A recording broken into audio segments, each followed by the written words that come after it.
Assalamualaikum warahmatullahi wabarakatuh. Nambankeun nami abdi Rifdaiko Syifarani.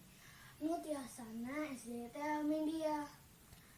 Abdi mintonkeun dongeng fabel anu judulna Japati jeung Sirom. Aya sirom rek nginum di sisi walungan. Keur ngarea ka handap manehna ti soledat. Tuh raga kana cai. Sirom gogorowan. Tulung, kuring geus ti soledat. Kabeneran aya Japati.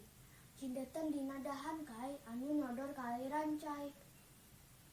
Barang ngareret ka handap ka tenjol. Aya sirom keur kokosehan. Japati karenyem. Keleber hiber nyampurkeun. Bari ngagegel daun salembar. Song diasongkeun ka harapan sirom. Sirom tuluy muntang kana daun. Daunku Japati dibawa ka darat. Sok digelkeun dina tanah. Nuhun Japati, kuring geus titolongan. Jawab Japati, ih eta mah kawajiban sadaya. Nulungan batur anu jalka eta wajib.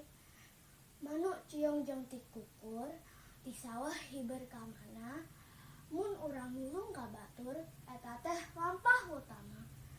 Hatur nuhun. Wassalamualaikum warahmatullahi wabarakatuh.